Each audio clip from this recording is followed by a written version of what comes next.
21 février 2011. M. Pinard, trésorier de la CNPQ,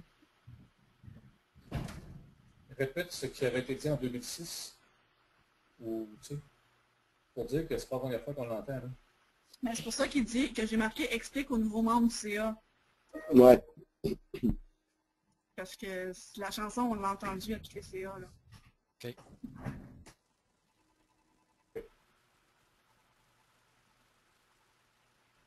OK, ça c'est bien. Puis si on voit la conclusion de la discussion, Marie-Thérèse?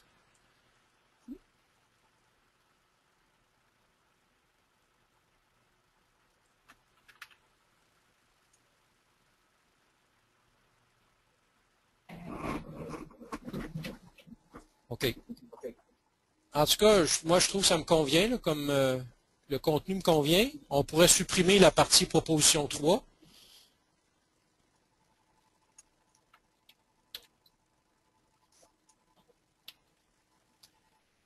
Et puis, ce qu'on pourrait ajouter, c'est que le CA aura à déterminer qu'est-ce qu'il fait des objets entreposés. En fait, ce qui reste à faire, Claude, c'est qu'il reste à avoir un inventaire de ce qu'on veut garder. C'est pas à Alain à décider ça, c'est à nous autres. On a besoin, nous autres, de prendre la décision sur ce qu'on veut garder, ce qu'on ne veut pas garder, ou ce qu'on veut scanner et détruire après. Puis après ça, procéder. Fait que soit trouver un local commercial ou demander aux membres. Moi, je demandais aux membres sur Facebook est-ce que quelqu'un a un local, l'espace de disponible dans un de ces locaux pour entreposer gratuitement le petit inventaire de CNPQ qui occupe, mettons, tant de pieds carrés ou tant de pieds cubes. Je suis sûr que ça va tellement bien. OK. Prochaines étapes. Excellent. Inventaire, puis ensuite, cueillette d'informations pour des gens qui offriraient leurs aires d'entreposage. Avant ça, je dirais inventaire précis des biens. Après ça, décision sur ce qui est à garder. Oui. Sur les éléments conservés. Ça peut être aussi bien des équipements que des documents. C'est ça.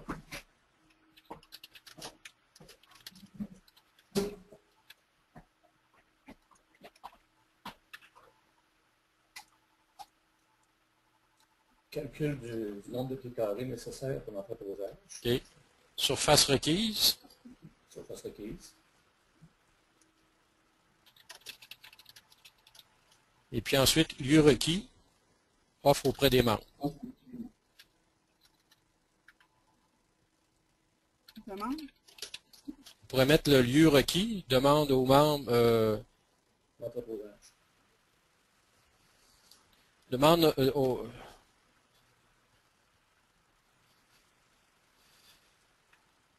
demande aux membres pour les offres. Demande aux membres pour entreposage. Trouver un membre bénévole pour entreposer notre inventaire. Peux-tu répéter ça, René? Regarde, Marie-Thérèse, si on le mettait comme ça, par exemple, vous me direz si ça vous convient, on pourrait ajouter à l'item 4, trouver un nouvel aire d'entreposage, entre parenthèses, avis aux membres.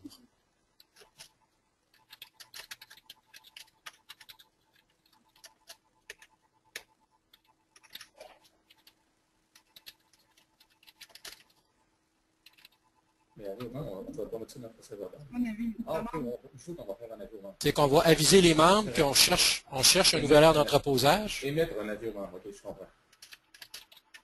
Ouais, plutôt ça, émettre un avis aux membres.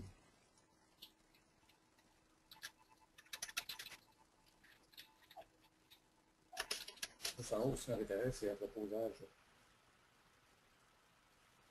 Ah, où ça? Item 3, entreposage. Ah bon. Et toi, Marie-Thérèse, ton compte rendu va être fait quand on va se quitter. Bon. C'est ça qui est le fun. Okay. Ben, visuellement, ça nous permet aussi de bien suivre. Hein?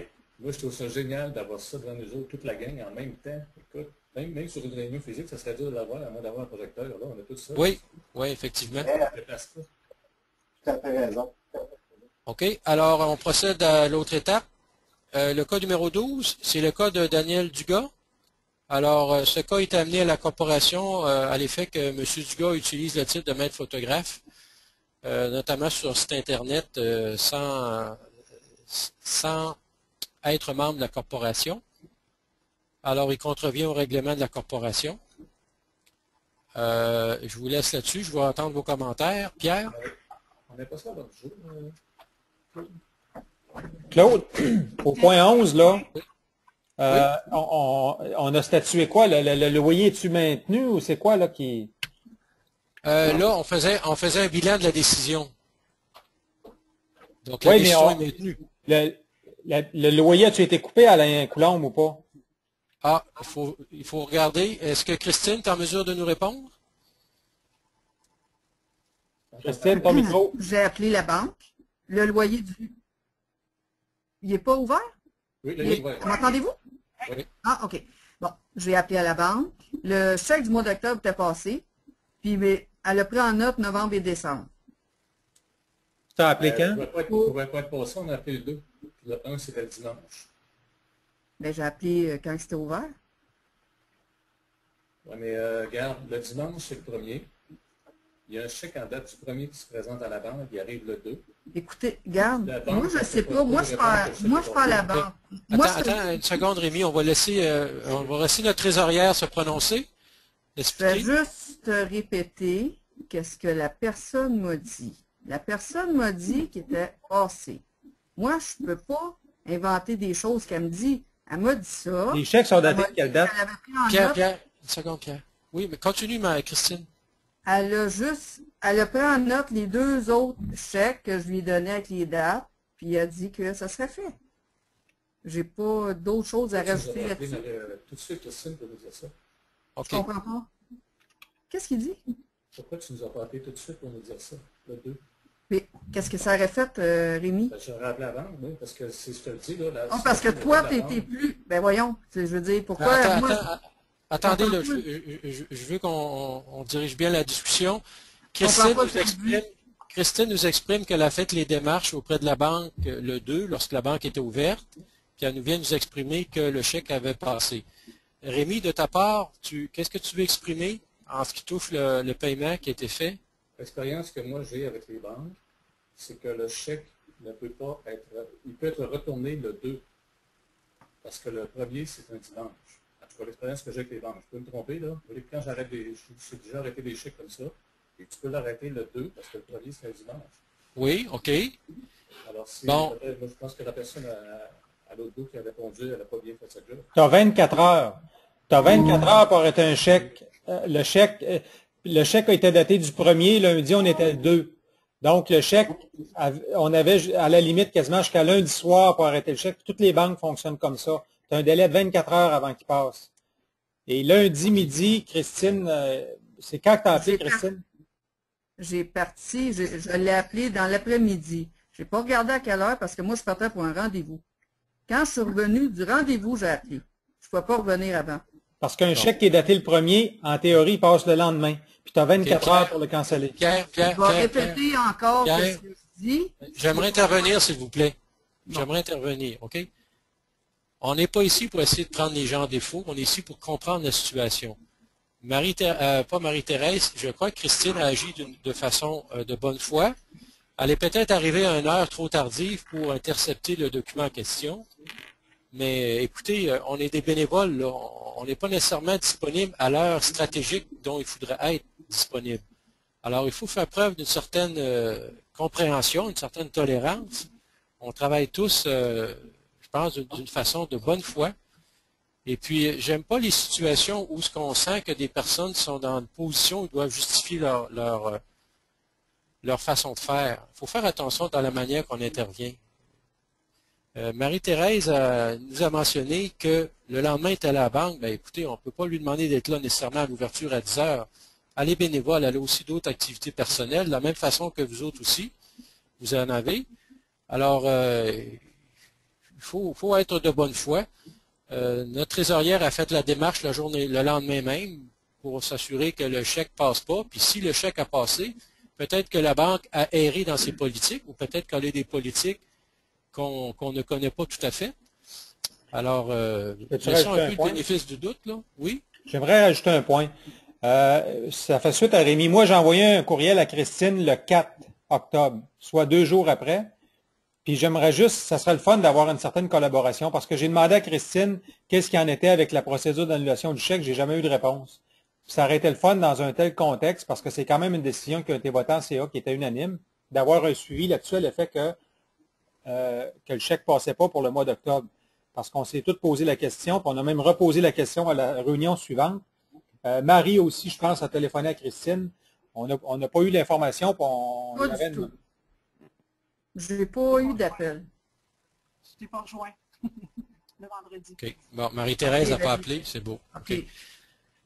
Bon, écoutez, les faits sont établis, le chèque a été émis. Alors, peu importe ce qu'on peut en dire, on doit vivre avec les réalités qui sont là. Je ne crois pas que Christine a travaillé de mauvaise foi dans sa démarche.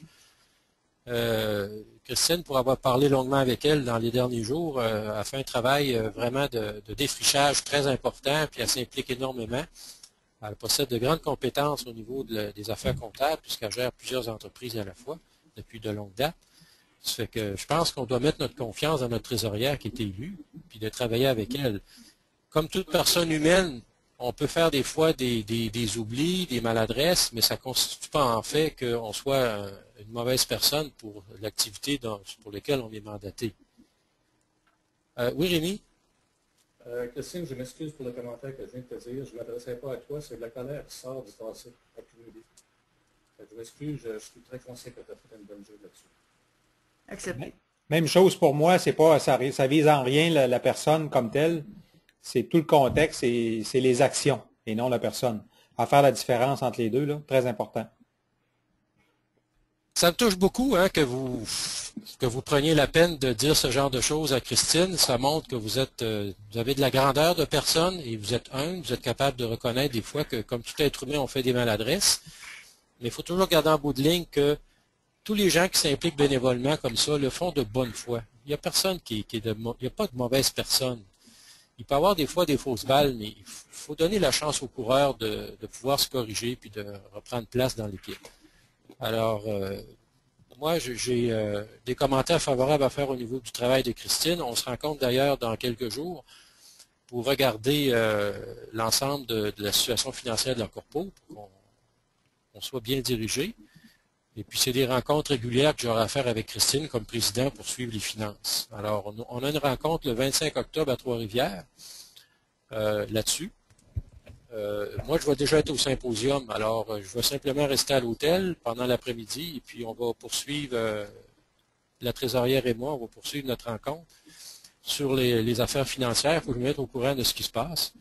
Et puis, par la suite, je vais revenir à Québec. Je compte rencontrer Nathalie Mathieu pour voir un peu comment ça avance au niveau du congrès, puis son implication, puis ces choses-là. Alors, là, l'information sur ma démarche que j'entreprends prochainement. Oui, Marie-Thérèse? Une question concernant l'heure et la durée de la réunion. Moi, j'anticipais l'avant-midi. J'ai des clients à partir d'une heure et demie cet après-midi. Moi aussi. Toute l'après-midi, fait que je voulais juste savoir ce qu'on faisait là, pour les points qui restent à venir. OK. Très bon point, Marie-Thérèse. Moi, je proposerais l'ajournement de la rencontre. Les points qui sont actuellement en cours, qui sont plus loin dans l'ordre du jour à partir du bilan le bilan des dossiers en cours.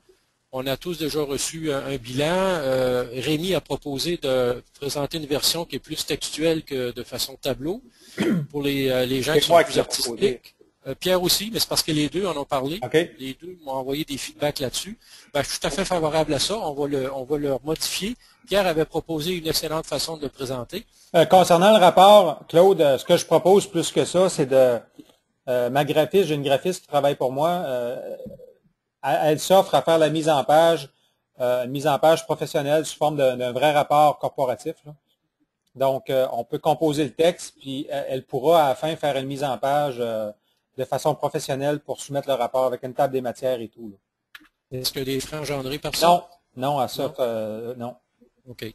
Bon, mais regarde, allons-y, on verra le travail qu'elle fait.